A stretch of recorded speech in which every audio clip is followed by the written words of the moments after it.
This is the Detroit Sports Podcast Network. Hey everybody, this is Freddie Cohen of ESPN Radio. When I'm not talking about breaking news or breaking news on ESPN Radio, I'm always a fan and listen to the Detroit Sports Podcast, and so should you.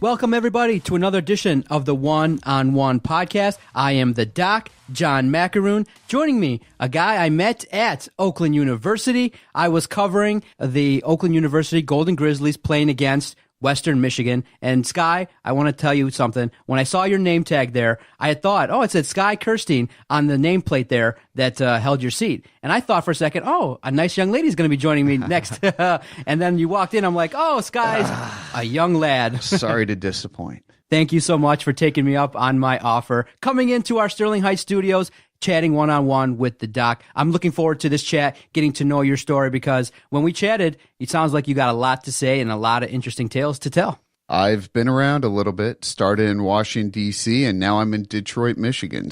But I am a Western alum, which is probably the most random thing out of everything. But we could start wherever you want to. No, I just want to know your earliest sporting memories. Did you grow up around town here in Detroit? No, I was born in L.A., and then we moved to Washington, D.C. area, Northern Virginia, Chantilly, in 1990. So my mom had her baby shower for me at Dodger Stadium. My dad grew me up a huge Lakers fan. So those were kind of my, obviously I don't remember the baby shower that much, but I had the Dodgers and Lakers. My parents would always throw that at me. And then when we moved out, just happens to be when the Redskins were actually good. And I remember going to the NFC Championship game, Redskins-Lions, with my dad. I had a little blow-up a Redskins helmet, and we had Lions fans behind us, and they took the helmet and threw it down as the Redskins won. But that's probably one of my first memories going to games. I remember going to Memorial Stadium. We lived in Seattle for 2 years before that, and I remember seeing Ken Griffey Jr. when he first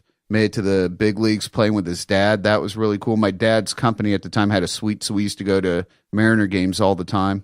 I remember going to Dodger games as a little kid, having Dodger dogs growing up. But my favorite memories were definitely the NFC Championship game when it's at RFK Stadium, the whole stadium shaking. You got people lighting off fireworks in the stadium, which would be unheard of nowadays, obviously. In 96, I went to the 2 out of 3 games in the 96 ALCS with Orioles, Yankees, where Jeffrey Mayer cheated and became a living legend in New York and the most hated person in Maryland, D.C., Virginia. It would have been 2-0 Orioles if that play never happened going back to Camden Yards. It ended up being 1-1, and then the Orioles lost the next 3 at Camden Yards. Just bizarre plays, and that's when the Yankee run really started, when Jeter became a legend. Trying to think what else. I went to the 2000 NBA All-Star game at Verizon Center. 98. Oh, you guys will love this. So my dad in the mid-90s worked for the Vancouver Canucks and the Vancouver Grizzlies very randomly. So that really got me into sports. So I would fly out and miss a lot of school and go see him because we were still living in Northern Virginia. Fly 5 hours to Vancouver, stay with him for a week, and get to go to all the games and meet everybody. And that was just awesome.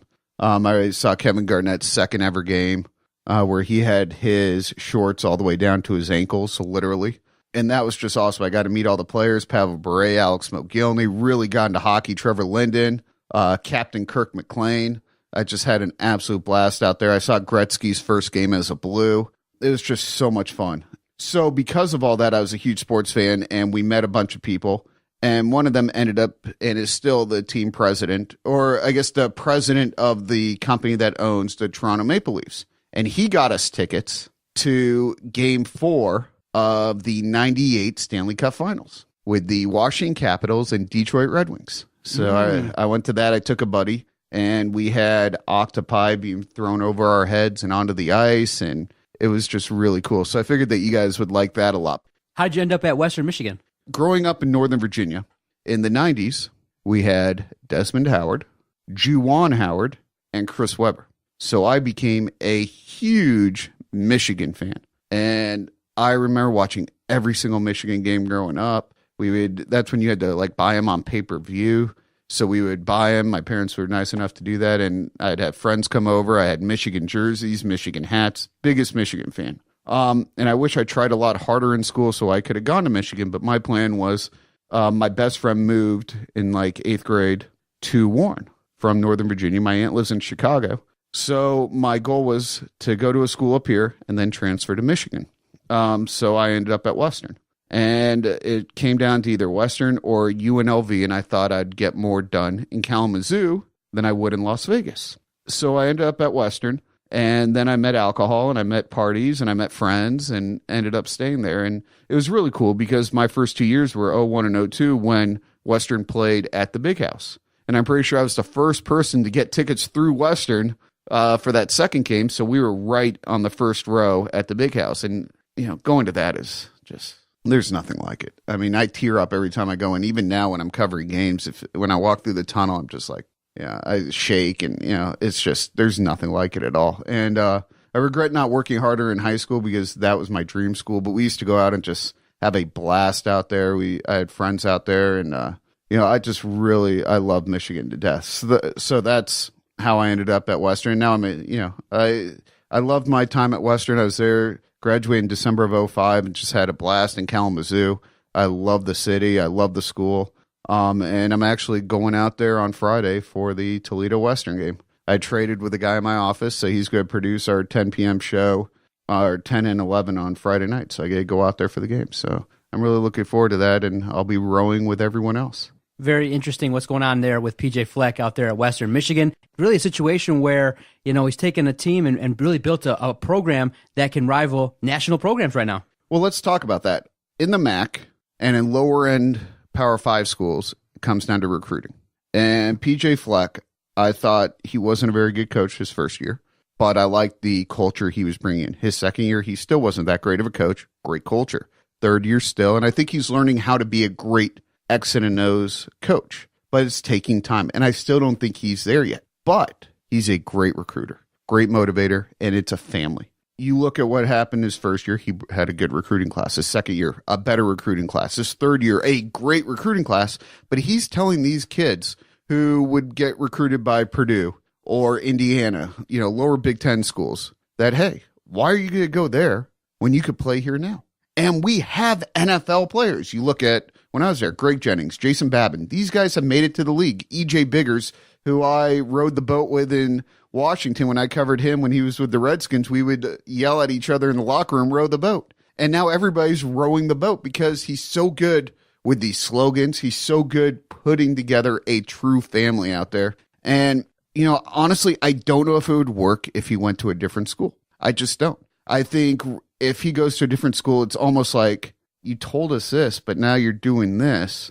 I don't know if it would work. And I think that could hurt him a little bit if he's one of those guys where I think he's kind of stuck where he is if he wants to continue to be successful. And I love him. He went from, being somebody where I'm like, I can't believe they gave him this job to, he's a guy I look up to after what he's done there. But I just don't know if it would work if he went to another school because of what he's developed. Now you look at, on the opposite spectrum, a guy like Jim Harbaugh, who does the same thing, but he's a terrific coach. The Niners are 6-20 since he's left. He made Colin Kaepernick look good. And you look at these two coaches on two separate sides, Harbaugh could coach anywhere and be great. I mean, he's a terrific coach, terrific motivator, has a really tough task this week. If he wins at Ohio State and they make the playoffs, he's going to be a hero here. He already is, but just another status higher. But you look at Fleck, I just don't know if this would work if he went somewhere else. Now, would he really take a lower Big Ten job? I don't think so. I think it would have to be a major, major job. And even then, Western's going to do everything they can. And hopefully they really look at, and this is, I've read some things about this. I don't know if it's going to really happen or not. They look at getting out of the MAC and going to a bigger conference. They're the biggest school in the MAC. They have the best facilities in the MAC. And they have pro talent that goes from Western to the NFL. And other sports as well. I mean, you look at hockey. Hockey's been terrific this year at Western. But they have the facilities to really compete in other conferences. So we'll see what happens there. Plus, his wife's from Kalamazoo. I hope he stays. But again, I just don't know if this would work if he went somewhere else. I think he'd lose a lot. And why should we believe you? Are you going to be here very long? So I don't know. It's going to be very interesting to see. And Western, again, they're going to do everything they can to keep him. So prior to going to Western Michigan, who were your influences? Did you start to think that maybe I wanted a job in sports? What were your early career aspirations, and what did you start thinking about maybe when you first started looking at maybe a job in sports? I always wanted to be in sports. I just didn't know how to get there. My early influences was, well, you guys saw him here on the Sports Machine, George Michael. I grew up watching George every night on the local news. At 6:50, him and Jim Vance, who's a local legend down in D.C., they would have 8 minutes of sports, and it was the best thing. Everybody turned to NBC. I remember when they were playing when Redskins camp's going on, and you have George, you always go at 6:50. It's George and Sonny from Redskins camp, and they break it all down for you. So George Michael was a huge influence just watching him. And honestly, I didn't know what I wanted to do. So one thing that I did growing up is I flew. I didn't get my private pilot's license, but I went through flight school, and I'm a huge aviation nut. I just didn't want to take that step if I didn't know what I really want to do and have to keep that up. So I still do my flight simulator all the time. I'm the biggest aviation nut. But Western Michigan also has a great flight program. And I knew that was my backup plan if I didn't really know what I wanted to do. So I went to Western. I started off as a business major. That lasted like a semester. Then I went to communications because a kid that I know was like, oh, yeah, I want to be a broadcaster. I'm like, that would be pretty cool. I want to be a broadcaster then. And got into communications, and, we fiddled around with stuff at Western. We did TV classes, fake newscasts, stuff like that. But I still didn't know what I really wanted to do. I had an internship in 2004 in Beverly Hills, California at a high-end PR firm, and that was interesting. I didn't know if I really wanted to go into entertainment PR, and it was more of busy work. You didn't learn a lot. And that, like when we have interns at Fox 2, I want them to do stuff. I want them to go to games. We had an intern last night help us write. Get interactive. You don't want to just have an internship where you're just kind of there just doing nothing. Learn and why we're doing things. So like when I put together a rundown for a newscast, or a sportscast, I should say, I have them go through and I go, this is what I'm doing, this is why I'm doing it, and this is what I need to do to get it done. Through all that, I didn't really know what I wanted to do at Western. And I graduated in 2005 because I kind of just wanted to get out of college, something I regret. I wish I would have gone there for 10 years. I love college. I miss college. But then I got into the real world, and I ended up doing mortgages down in D.C. because my friends were. And one thing I realized quickly is how much I hated mortgages, and how this is 2005, 2006, how sleazy the industry was at that time. So if I knew anything about business at that time, I would have been all over this, but I didn't. So I'm like, they're giving out these big mortgages to people because of their credit scores? This makes zero sense. We were literally making up the numbers to put in, and if their job could possibly make that amount of money, then it was good. We're giving, somebody making $45,000 a year 5 houses, and it's like, a bunch of rental properties. So don't worry, you could just rent them off, and then you'll sell them, and you'll make money off the equity because housing prices are just going to go up. And DC's kind of one of those regions where it's kind of in a bubble where, you always have the government there, so prices usually will go up or they'll stay the same. They're not going to crash. And they really didn't. That was one of the most unaffected places. But at the time, I'm like, wow, this is really going on right now. This person has a 720 score, but they're making $45,000, but we're going to put them into an $800,000 house just because of what they could be making. And we just fumbled it. And it was just really sleazy, and I hated it. So I didn't know how to get into the broadcasting industry. One thing I started doing then, going to like broadcasting schools, just checking them out. And I ended up going to the Connecticut School of Broadcasting, which I think some of it's defunct now, some is, I don't know. So I went to that. And the cool thing is, I was learning everything I pretty much learned at Western. I did learn some things I didn't know at Western, but I learned a lot at Western as well. But the teachers were local on-air talent. And through that, I ended up getting an internship at the #1 radio station in D.C., which is a news station, but they have a sports department. So I started going out to games.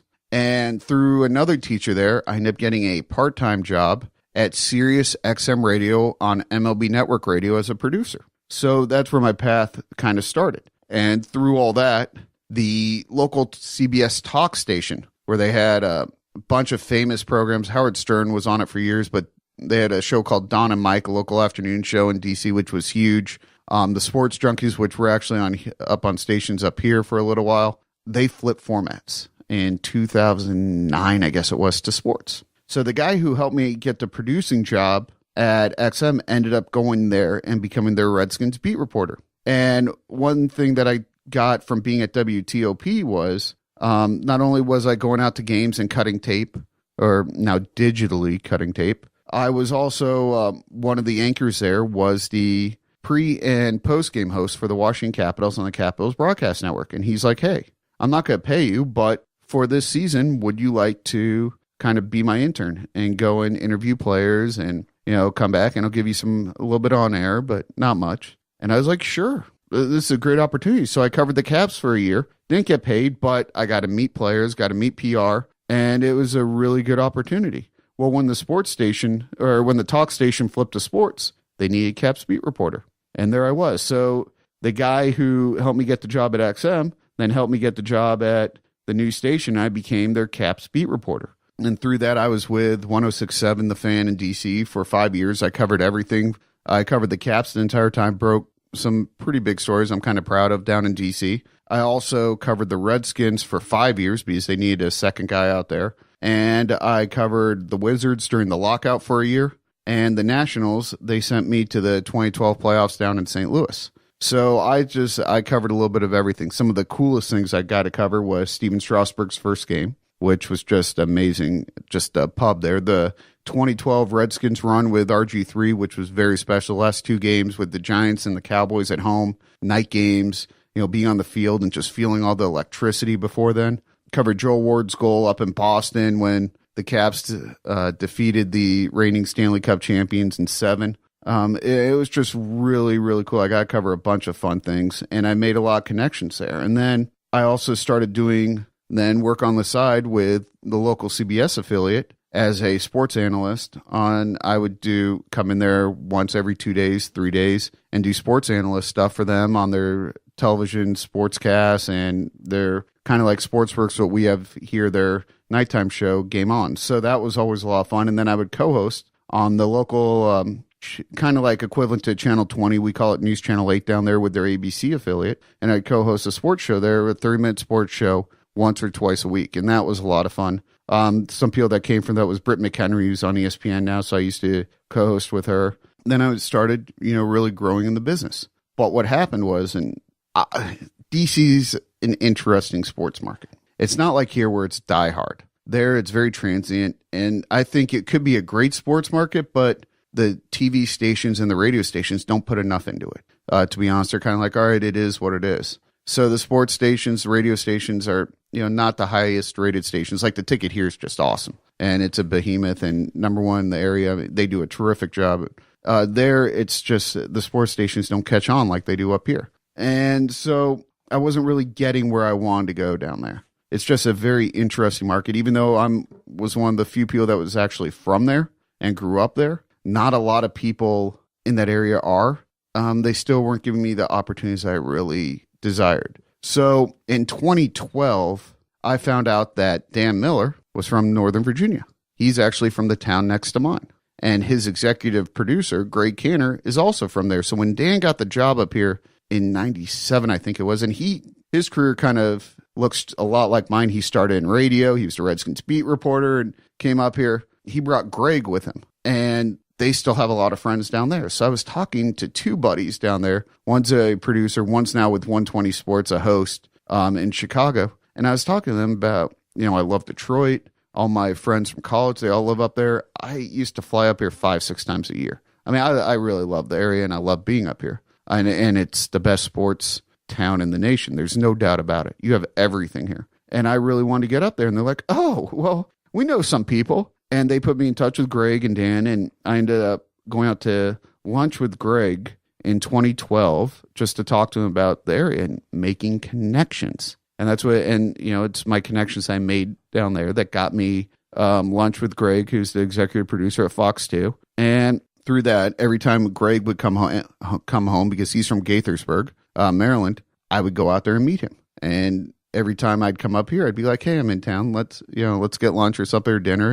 And I would meet him. And through all that, about a year and a half ago, I started applying for jobs at Fox 2, just part-time. I was like, I left the Fan in 2014, I guess, and I started doing some side stuff for the Redskins, which was a good opportunity. It just didn't come to much because what they wanted me to do, the NFL ended up getting rid of. So I was didn't know where I wanted my career to go and didn't know if I wanted to stay in the industry or not. So Greg, I was still talking to him a little bit, and I started looking online at fox2detroit.com looking for jobs. And there was one, like a news writing position, and I applied for it, and they called me because I knew Greg, the assistant news director, who just happens to also be from the DC area. And she called me, and it just didn't seem like a good fit, but she's like, stay in touch, keep applying. And I ended up applying then in August of last year. Yeah, it was last year, for a part-time news producer position. What do I know about that? Nothing. But I wanted to get up here. I wanted to show my face, and I wanted to introduce myself to people. And plus, I really wanted to move up here. Even if it was part-time, it might have been a good opportunity to just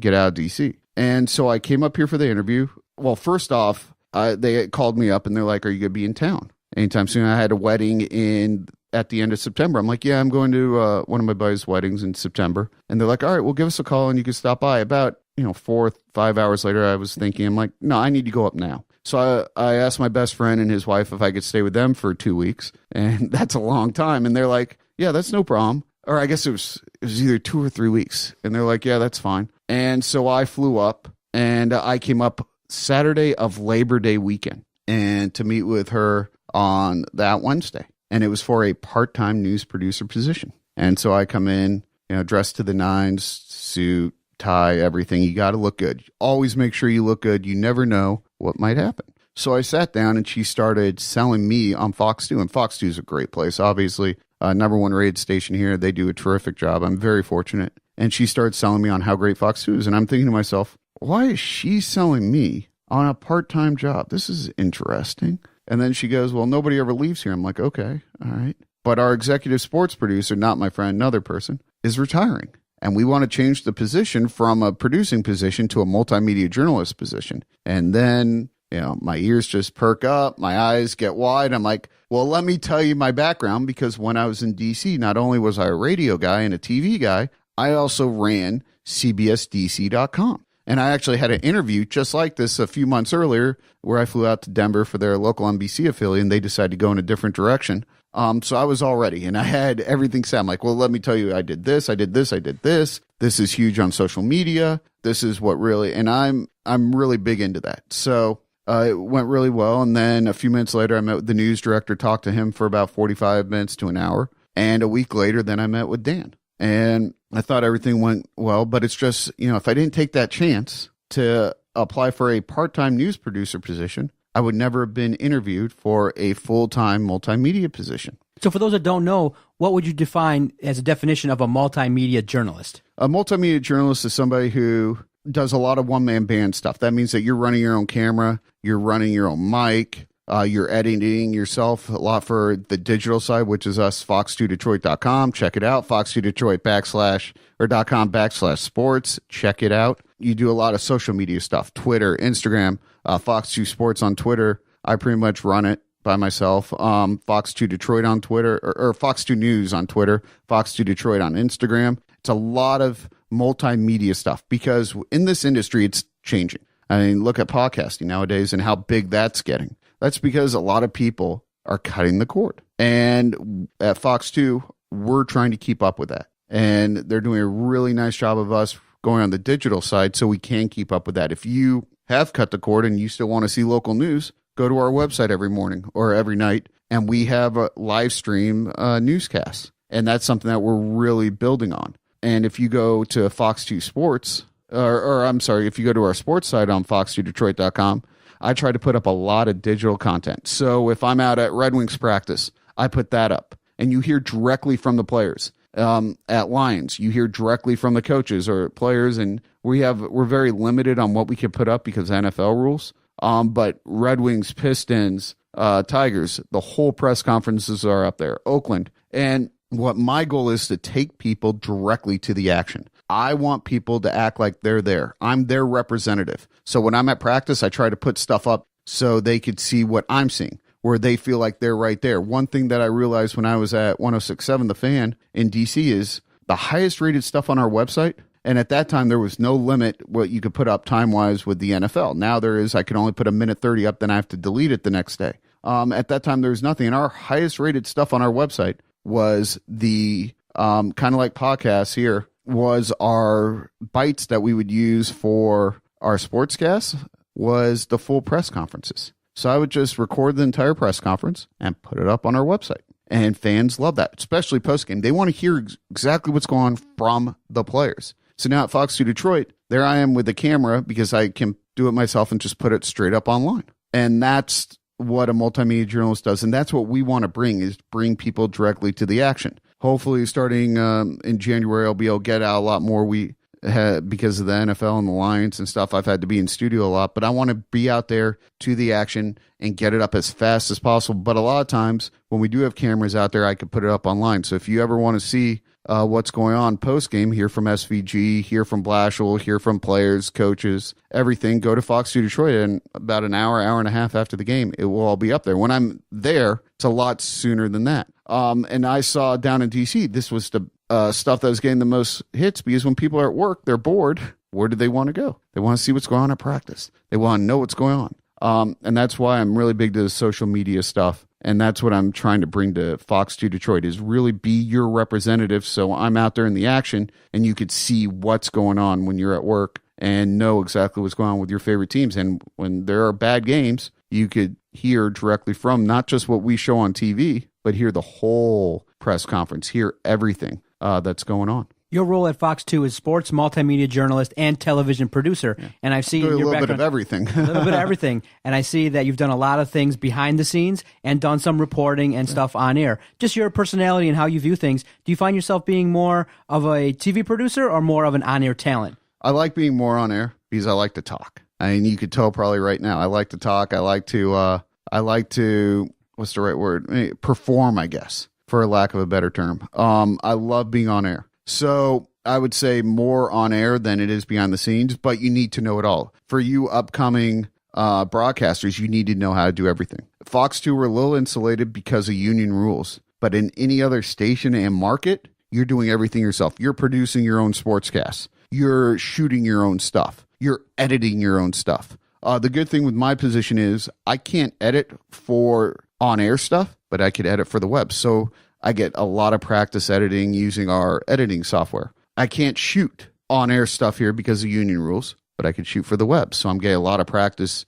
shooting. And that's the thing. You need to know how to do it all. This industry is just getting smaller and smaller. So for you upcoming broadcasters, if you start in a small market, and you will, you need to know how to do everything. You're going to be shooting your own stuff, producing your own stuff, editing your own stuff. You need to do it. One thing that I also suggest is when you go out to games, act like you've never been there before. And for me to say that, yes, you want to be professional, so act somewhat like you've been there, but act like you've never been there. So don't act cocky. Show up there and listen. Listen to what the reporters ask the players. Listen to what they ask the coaches. Just go there and listen. There is a rhythm to press conferences. There is a reason why you're asking stuff. And I think a lot of people don't understand that. What I used to do is I would ask questions because I would think about what I'm going to be asked later when I'm on radio or on television. And I'm thinking, what do people want to know? And that's why I would ask certain things. Or if you're looking for like a good bite for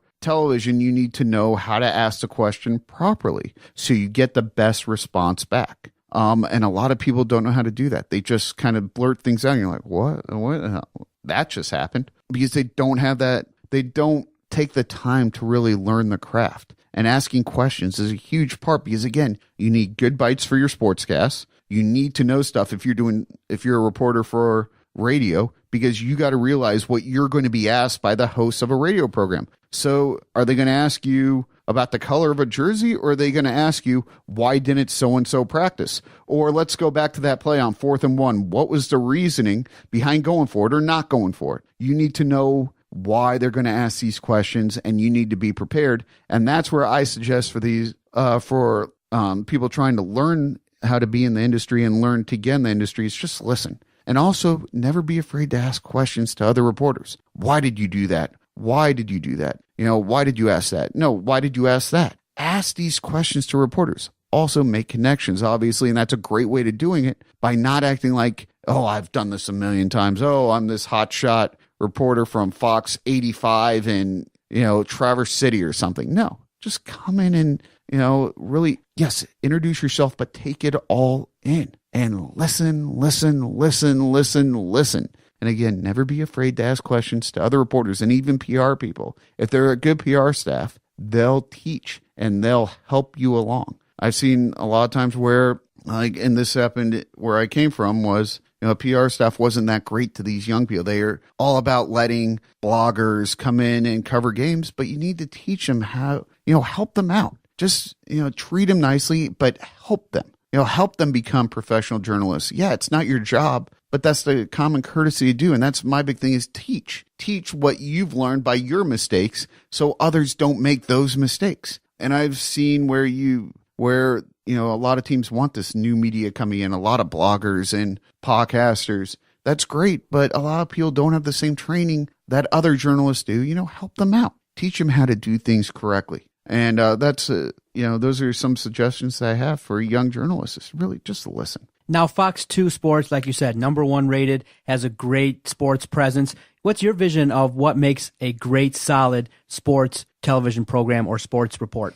See, I'm a little different. I think we need to, how should I say? I think what makes it great is we bring people, again, to the action. If you look at Fox 2, it's more, I would say, X's and O's than a lot of other stations where it's more fluff. This is so funny. Look at that. We're doing one-on-one interviews and we're getting to the answers for questions that you want. You look at what Dan does, Dan Miller. He'll do one-on-one interviews with Stafford, Golden Tate, Glover Quinn, Jim Caldwell, telling you, he's trying to help you see why they decide to go for certain things and bring you, like, kind of asking the questions that you want asked. So I'm more of an X's and O's guys. I figure if you're going to watch sports, that's what you want. The cool thing about Fox 2 is now we have we're an hour at 6, so we do more fluff stuff at the bottom half of the hour. But for our sportscast, it's a lot of X's. It's not X's and O's per se, but it's a lot of answering questions that you want answered,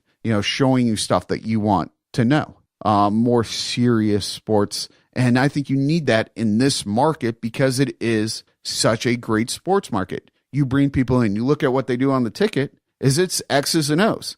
It's not a lot of fluff. It's getting down to business, and they talk everything and do everything. And they're the #1 station here for a reason. And that's what I think you need in this market, is more showing you what happened during the day, what you missed, and bringing you to the action so you're prepared for that night, or you get answers to questions that you want that happened earlier that day or the day before. So that's what I think makes a good sportscast, is more serious sports. And also, as a TV producer, you have to also kind of work with others' personalities. Yeah. How has been your experience working at Fox 2 with the personalities and in your past experiences? I'll say this, Dan's the best anchor I've ever worked with. God, he's good. And that's the coolest part about working there, is we have great people to work with. Greg Canner's the best producer I've ever worked with. Jennifer Hammond's terrific. Woody Woodruff's awesome. Ryan Armani's one of my favorite people. He's terrific. So I'm very fortunate that I'm working with great people. Our part-time producer, Matt Trump, is awesome. So I'm learning a lot. I'm working with some of the very best in the industry. So I'm very fortunate on that. But just watching Dan at work, it doesn't get any better. He could be a national talent on ESPN in his sleep. And I'm actually kind of surprised they have come a calling, but I mean, he's just terrific. So those are that's what I really take from working there, is working with the best, seeing how they interact. And again, I like to watch and see what they do when they're at games and stuff like that, because they're making connections. They're shaking hands, talking. They know everybody. And there's a reason for that. Jennifer Hammond, I call the mayor of Detroit, because she knows everybody. And she's very good at meeting people. And that's huge in this industry. That's how you break stories. That's how you become more of a personality, a local personality. Making connections is one of the biggest parts of this industry. You can't just be there and not meet anybody and not, shake hands. Like we met at OU and we just started talking. We weren't there just looking at our keyboards just looking straight ahead. Like, you need to go out there. You need to meet people. And the reason why I went to OU, that game, is because they've been terrific to me. They're awesome.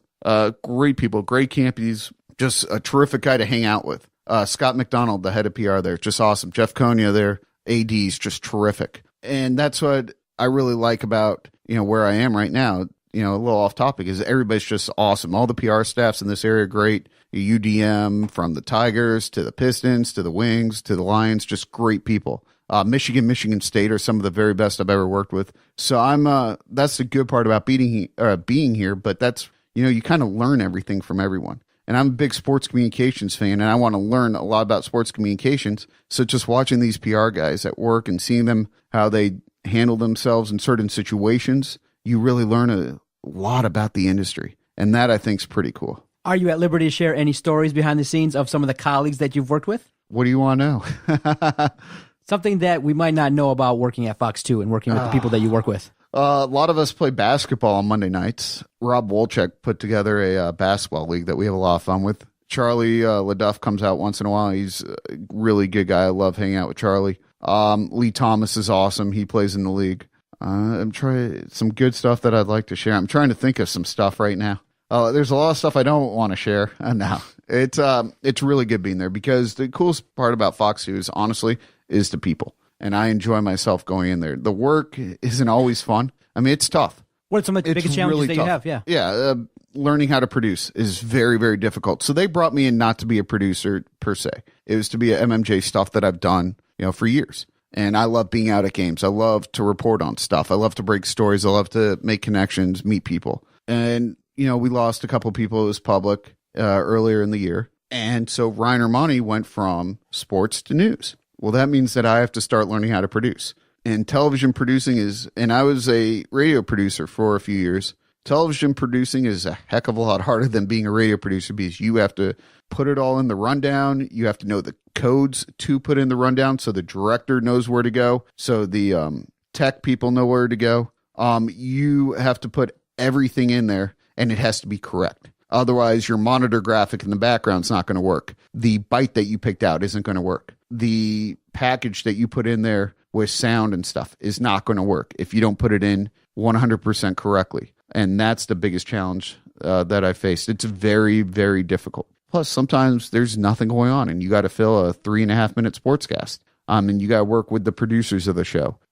Because again, you're kind of only in there for 3.5 minutes while they're putting an hour show together. So it needs to fit with what they're doing. So being really the hardest part though is putting the codes in because these codes, it's like a computer program. It's like learning HTML. They need to be correct or it's not going to work. What are your thoughts on now the use of Facebook Live more and more from Love stations to radio? I see yourself on the Fox 2 Fantasy Lounge we're doing on Thursday, it tonight. 7:30. We're doing a special one tonight right after this, to be honest with you. I love it because, again, it's bringing people to the action. So one thing that we were doing earlier this year is Amy Andrews was going around with Facebook Live, and we were kind of going through the newsroom, bringing people to the action. My favorite one that I've done non-sports related was with Derek Kever. I was coming in on a Saturday. I think I was going to like the Michigan game or something was going on. Maybe I was producing that night and I got in real early and it was I was there at noon or something and it started to storm outside and I saw Kevra and I'm like, hey, what's going on? And he's like, oh, a bunch of alerts are coming down.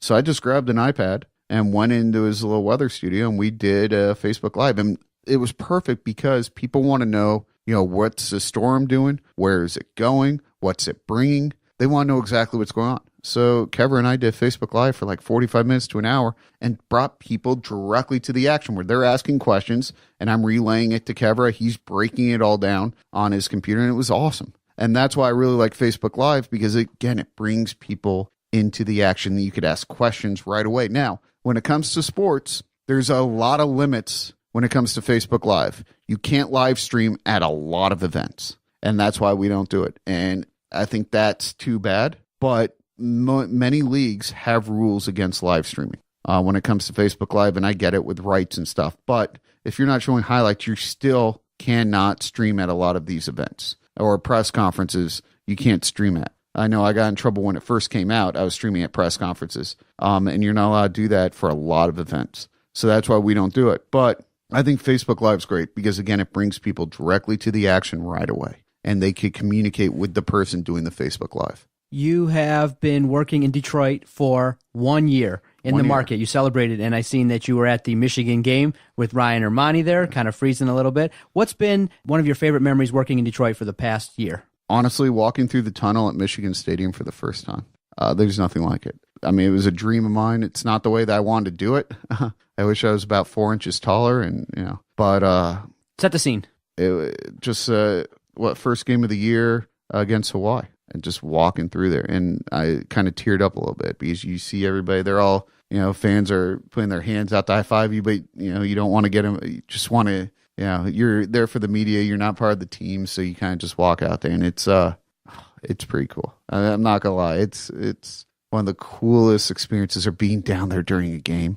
That's something that that's the coolest part about being here. Walking through that tunnel for the first time just brought tears, and it still does the other night when I was there for the Indiana game. Tears were coming. You kind of tear up a little bit because it's so special walking through that place and all the history there, and seeing my first Michigan basketball game at Chrysler in the media. I went to one as a fan a few months earlier. That's really, really cool. But being at the Joe for the first time was really cool, being in the hallways and knowing all the history there. That was really neat. Now, it wasn't as fun when I realized that the press box was built into the side of the, one row. The press box there is a disaster. Can't wait for the new arena, to be honest. And during the playoffs, I just watched the games downstairs because the internet didn't work and you can't see anything anyways. But it was really cool walking through there for the first time. My first Tigers opening day, that was pretty neat. We got down there, Hammer and I drove down together. I think we got down there at like 6 a.m. and just everybody on the street. And then I drove home. It's just crazy. I've never seen so many drunk people in my life, to be honest with you. I'm pretty sure I was the only sober person in Detroit at that time, but it was just really, really cool. I'm trying to think some other cool things. My first Lions Thanksgiving. So I got to do the Lions Thanksgiving game last year, and that was really neat. OU, UDM, covering games there. There's nothing like it. That's really cool. Michigan State being up there for the first time, even though I grew up a Michigan fan, was pretty neat. I remember, during the Furman game this year, that's when I think I told Justin Rose, I go, they got some issues, but he's like, no, they're always like this. It's okay. No, you can't play Furman this close. I'm sorry. When it's a game going to the fourth quarter, there's an issue there. They're not going to be that good. And then when they beat Notre Dame, everybody's like, oh, things are great. It's like, Notre Dame's not that good. That's one team that you always know will be rated about top 10 or so every year, and they fall out very, very quickly everywhere. That's why I hate preseason polls, because they mean nothing. And I think that messes up a lot of teams as the season goes through. Oh, because, they're not a top 10 team, and then it's hard to raise them and it's hard to drop teams from it. I really dislike preseason polls because you got teams that are there just because of names. Notre Dame's always one of them. You look at Oregon in basketball. They've lost 3 in a row. They're not the number 13 team. Look at MSU in basketball. And you could talk about Michigan State. Oh, they're young, but so is Kentucky. Kentucky's almost in the exact same situation, and they blew out Michigan State. So I'm not a big preseason polls fan, but off of that, that's the coolest part. Honestly, walking through Michigan State for the first time through that tunnel, there's nothing like it. And I don't care who you are. Maybe the biggest Sparty fan and you hate me right now. You're calling me Armani, but there's nothing like walking through that. I teared up the other night being out there when it's snowing and stuff. I'm like, this is, and the first time I was down there was actually during the spring game, and there's nothing like it. In your work covering athletes, and we all know that professional athletes can have some vast personalities and be very interesting. Name some of the interesting personalities that you've interviewed or covered that bring about a reaction from you. I can't say a lot of it.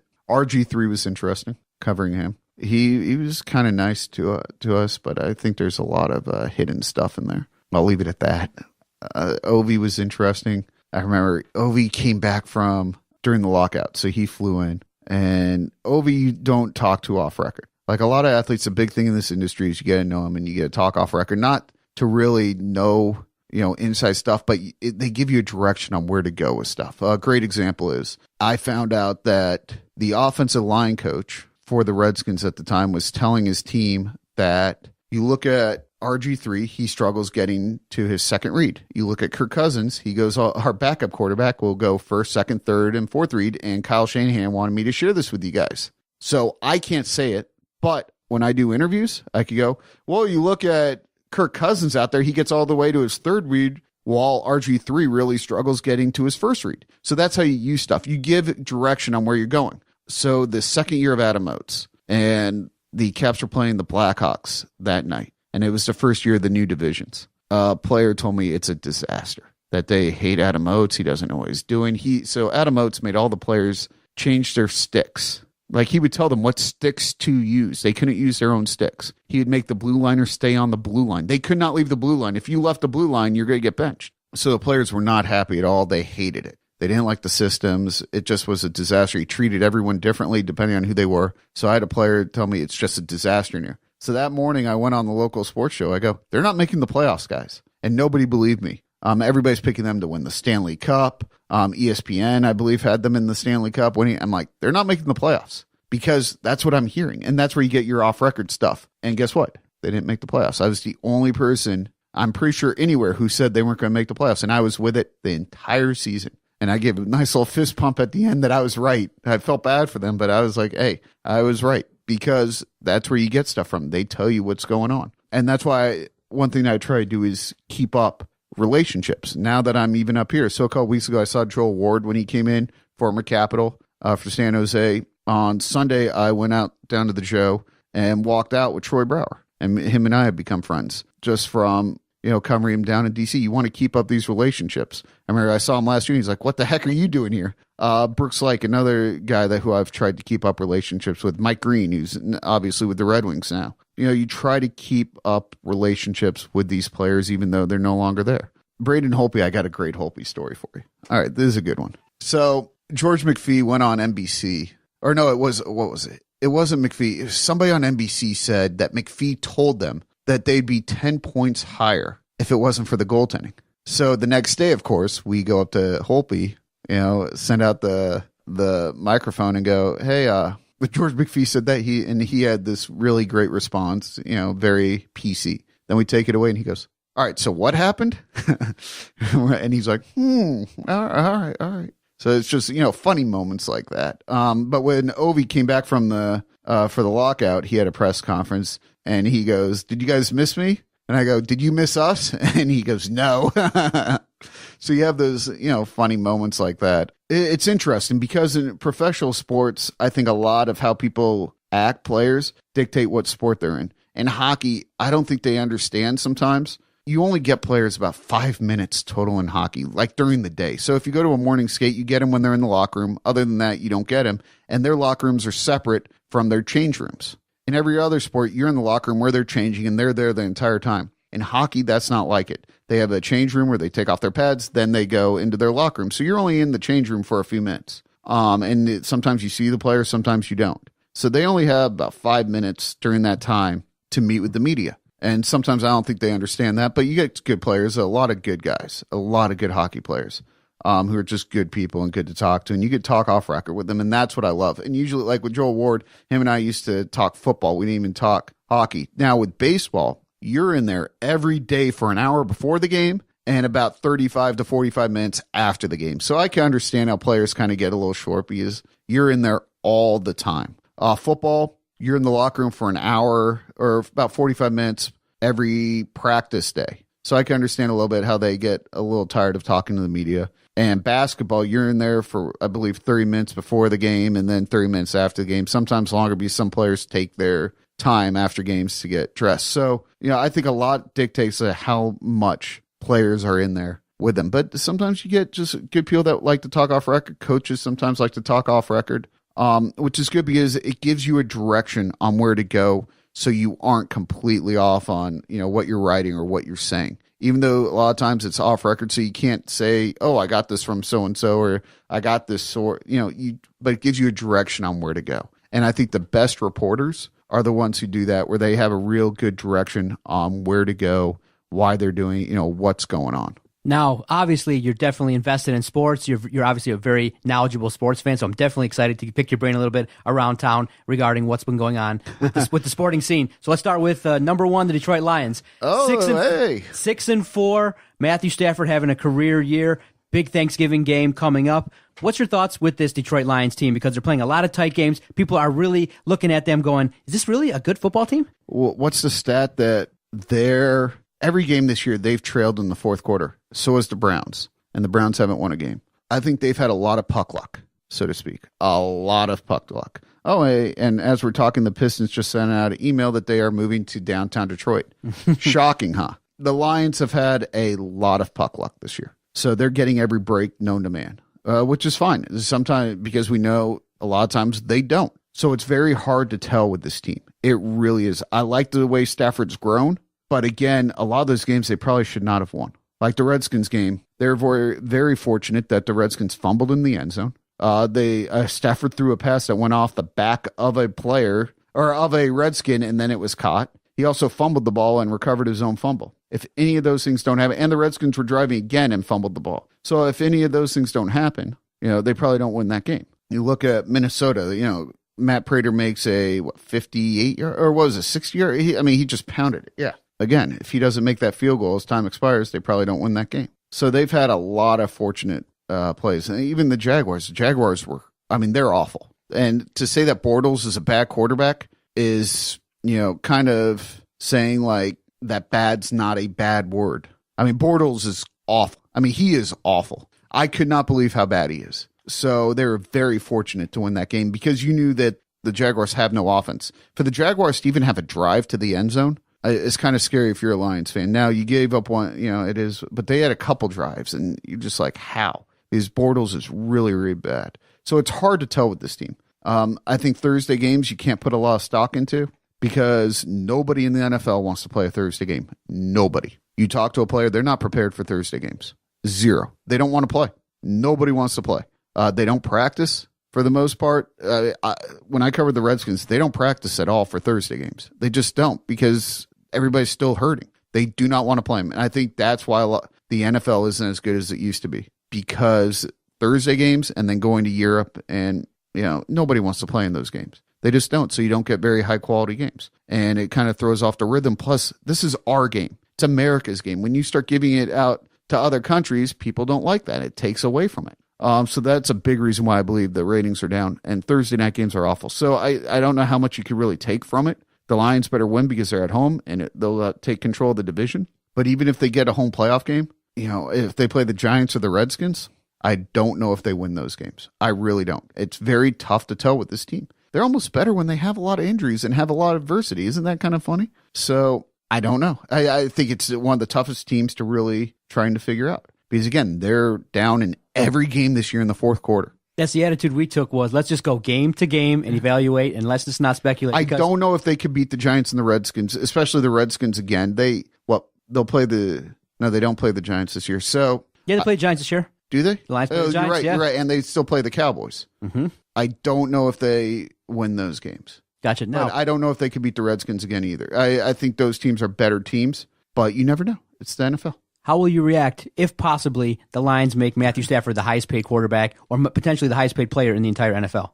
I would react the same way as I reacted at some Ken Holland contract decisions. They're in a bind, and it's kind of, they're in a bind. You're in a salary cap league. You can't lose Stafford. What are you going to do? So you're calling Stafford the Franz Nielsen of the Lions? I wouldn't say that. Maybe maybe Henrik Zetterberg from a few years ago. But, look at what the Red Wings did with Zetterberg. That's an awful contract. It was awful when he signed it. It's awful now, and he still has, 2 or 3 years left on it? What does he bring you? You're giving a guy star money, not giving you star production. You look at Stafford, you're going to give him the highest paid contract. Is he Tom Brady? No.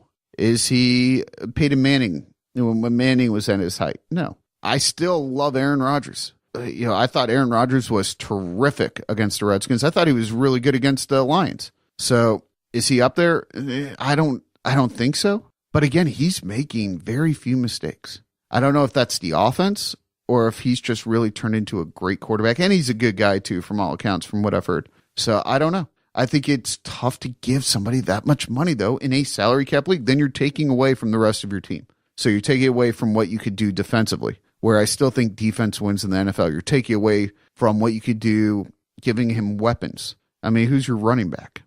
So exactly. I think it'd be very, very difficult. I think they've also been very fortunate. Their offensive line is playing much better than we expected. They weren't great last week. Maybe teams are starting to figure it out. Switching gears to talk about the Red Wings, I know a lot of people before the season said this team is going to struggle. You said earlier the kids. That's no reason not to play the kids. There's none. This team ain't winning the Stanley Cup, boys. Sorry to break it to you. They probably shouldn't make the playoffs. And they wouldn't have last year if it wasn't for Jeff Blashill. Blashill, they might get rid of eventually, maybe sooner than later. He doesn't deserve to because of the players on this team, just the talent's not there. I blame Ken Holland a heck of a lot more than I do Jeff Blashill. they probably should not have made the playoffs last year, or they definitely should not have. And he got him into the playoffs, so that's saying a lot. Play the kids. There is zero reason to play the kids. I wonder if he's getting pressure from above not to play these guys every night. Like, it took forever to get Mantha here. I get he's not a two-way player yet, but how are you going to learn to be a two-way player when you're dominating in the AHL? You're not. And he had a sweet pass on the PP, though. I mean, he's just a talent. AA, good. I'm glad that he's getting, when he's healthy, getting a lot of playing time. But Bertuzzi, why bring him up if you're going to scratch him? Why? There's no reason to. Why is Glenn Denning playing a top 6 role? I get they switched it now, but still, what is he doing? He's not a top 6 player. Why are you giving contracts out to bottom 6 guys for multiple years, or fourth liners for multiple years? There's no reason to. I don't care if they're local or not. There's just little things like that you don't need to do. There's no reason for it. And as a salary cap league, it all adds up. And for your goalies to be making as much as they do, $10 million, that takes away from your cap. That can't happen. Now, I will give Ken Holland a lot of credit. He took full advantage of a young, inexperienced GM in Phoenix. And I cannot believe that they didn't get a higher value back for that pick. The Red Wings had no choice. They had to make it. So if you're Phoenix, you're asking for a first, you're asking for another first, and they didn't get any, what, they swapped first rounders? Why did they even swap? You keep them. There's no reason to it. So he took full advantage of that. But I think that they're in a lot of trouble because Ken Holland cannot figure out how to work in the salary cap. Yeah, you could be a great GM when you buy all the talent you want. But when you can't, then you're in a little bit of trouble. And I think that's something that Ken Holland's going through right now. And I'm afraid that they're going to end up getting rid of Jeff Blashill, and then it's good. Blashill's going to go kind of like Rick Carlisle. They didn't have success in other places. What's your confidence level in the Tigers general manager, Al Avila, now with a similar situation that he used to have, now a higher level of funds to buy talent? Now the Tigers are in a rebuild mode, and we're looking at the first moves being made in a 2017 season that's looking to be one where Al Avila is going to need to make smart moves with the funds that he's allotted. Well, you just said it. What did you say at the end there? He's going to have to make smart moves with the funds that he is allotted. Say it again. And that's the thing. Or whatever the amount he's going to be allowed to spend. They're not going to just free spend like they did last year. And they weren't a playoff team last year. They weren't. Upton, very questionable signing. And it was at the time. He's not a star player, but you're giving him star money. Now, he did get going there in the second half of the season. But think of where they would have been without Michael Fulmer. Now, again, Fulmer needs to learn how to adjust. And he's going to have to adjust next year because now there's a lot of tape on him. And the best quarterbacks, the best pitchers, the best goalies, they adjust because teams figure out how to get by him. You look at RG3. Teams figured him out. And the thing with Fulmer is he's going to have to adjust. A lot of pitchers struggle making that adjustment, and then you never hear from them again. I think he'll figure it out. But think of where they would have been without him. The bullpen was still a mess. When they had injuries, they didn't have quality replacement players. The Stephen Moya stuff I still never got because I thought he should have been up here the entire year. There's just a lot of questionable decisions that they made, and they had such a high salary. I think Brad Ausmus is a very nice guy. I don't know if he's a very good manager. I thought he cost him maybe 5 to 10 games last year, and that's the playoffs, I guess, right there. The question that everybody's talking about this week, does Michigan go into Columbus with a backup quarterback, a la what Michigan State did last year with a backup quarterback in, Tyler O'Connor? Does Michigan go into Columbus, walk out with the victory this Saturday in the game that everybody's going to be looking to decipher who's going to be the team that represents the Big Ten East? Can I ask you a question? How do you know it's going to be a backup quarterback? I have a feeling that Wilton Spate's not going to be the guy that's going to be behind center. Did you think that Wilton Spate would take warm-ups the other day? No, I did not. But did you think he'd be out there throwing the ball? No, I did not. I wouldn't go that far yet. But I was very surprised. Now, the weather was awful, but I was in O'Korn's camp in his corner during the offseason. I thought he was a better quarterback. So I was surprised by that. Now, Spate hasn't looked good for a few weeks. So when he got hurt, maybe that's what did it, is he wasn't great against Michigan State. Everybody looks good against Maryland, so just throw that out. And he wasn't great against Iowa, obviously. If he made one of those long balls, Michigan wins. And they were just either underthrown or overthrown the entire game. If you catch one of those, and the receivers were open, catch one of those, Michigan wins. And I thought the play calling was a little questionable in that. But it's so hard. This is like the Lions. It's so hard to figure out because you think Ohio State's up here, but then Ohio State doesn't play like their top team. And again, they lost to Penn State while Michigan blew out Penn State. And then Ohio State has trouble at Michigan State while Michigan went in there and pretty much dominated that game, and they were up 30-10 at a point before they just kind of let State back in the game, but didn't matter. I don't know.